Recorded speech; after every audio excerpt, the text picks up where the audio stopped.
Ayo, kamusta kayo mga friends ko malalapet?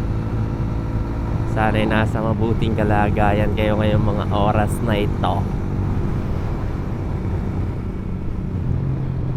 Huwag na tayo magtipid. Mahal ng gas yung mga side mirror napalabay-lapay Huwag na tayo magtipid. 82 na Kahapon nagpa-full tank ako 79 lang. Panis ka boy. Huwag na tayo magtipid.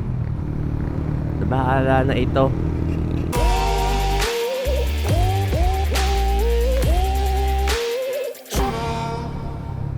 Ngayon tamaas yung gas. Naalala ko lang yun dati. Noon naka-wave 100 pa lang ako. Tagal na panahon na. Parang 2012 yata yun. Pag hindi 2012, mga 2014 yun. Tagal na, no? Ilang taon yun? 12 years ago. Naaalala ko pa dati. Papagas ako sa mga bote-bote pa nun Sa mga bote-bote pa, pagas ng ano ko nun ng wave. Abot na yung isang linggo. 30 pesos. No? Angas nun. Wala na. Ngayon, hindi mo na mauulit yan. Dalawang gas ngayon 82. Nakakatawa lang isipin na na dumaan tayo sa ganong era. Ang mura ng gasolina. Parang kung ikukwento mo lang siya na walang maniniwala sa'yo na gano'n ng gasolina parang hindi makatotohanan sa gasolina ngayon. Nagkaroon ka ng magandang motor, nagkaroon ka ng maayos na sasakyan, taas naman ang gasolina. Di ka? Dati pucho-pucho ang motor mo, pero mababa ng gasolina. Wala ganyan talaga ang economy Tapos nagka-crisis pa, gera. Yan ang nangyayari. Pero nung nakaraan, nung nagtitipid ako ng gas, umabot naman ng 1 linggo at isang balikan sa kalatagan ng aking gasolina. Isang full tank yon. Matipid pa rin naman talaga sa gastong sniper. Kahit ako'y laging naka-BBA. Nakakainis sa side mirror ko na tupi.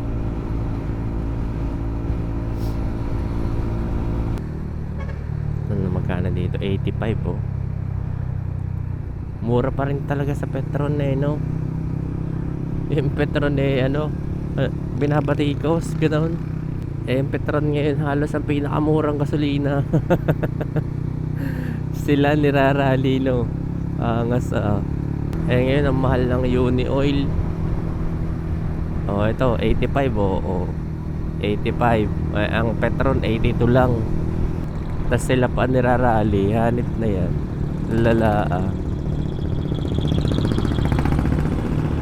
Mawawalan ako ng paggasolinahan sa ginagawa ng mga yun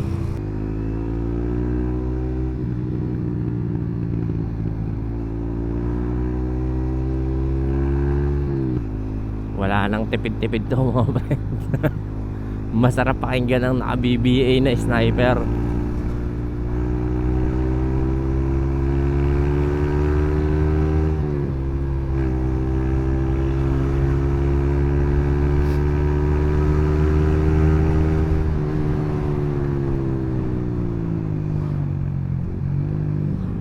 Side mirror ko parang ewan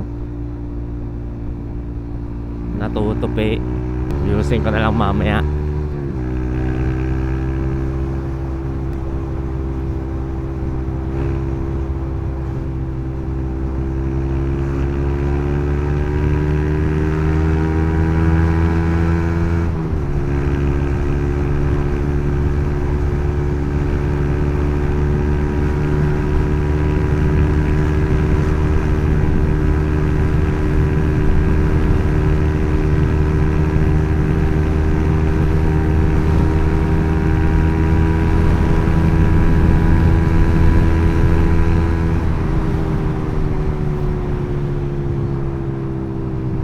Hanip na side mirror to. Hanip yan. Mahal ng gas. Motor na lang din ang outlet mo, labasan mo ng galit eh, no? Alam ng motor natin pag galit tayo eh. Hanip na yan. Magkano dito? 85 din. 85 sa mga total, 85 sa Uni Oil. Sa Shell yata parang 90 plus. Di ko sure ha. Pero parang 90 plus na yata sa Shell. Tapos tingnan natin mga gasolinahan pa dito. Nakakamiss yun dati eh, no? 30 pesos lang isang litro, hanip na yan.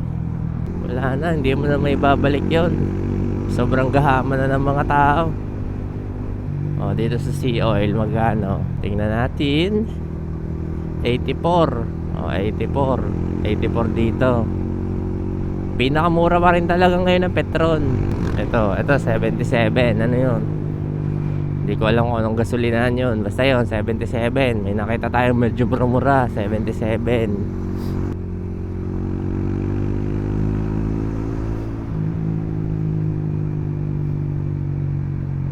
Yan. Sa ngayon yun ang mga gasolinahan dito. Yan lang kaya ano, kaya bababa pa kaya ang gasolina. Sana bumaba ulit hanggang 30, no? Sarap mag-ride pag ganoon. Only rides. Dito, may isa pang gasolinahan dito, yung Shine. Tingnan natin kung magkano dito.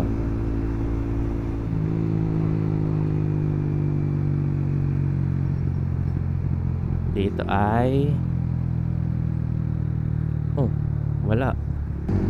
Grabe naman yun, oh. Pininahan tayo, oh. Lupit. Walang tipid-tipid sa gas. Alam nyo ba, yung mga van na yan, sila yung kauna-unahan nagtaas ng presyo ng gasolinang pamasahe dito sa amin. Sabi ng kapatid ko, 10 piso daw agad ang itinaas. Kada isa, hanep, 10 piso daw ang itinaas ng pamasahe sa van. Hindi pa naman nagtataas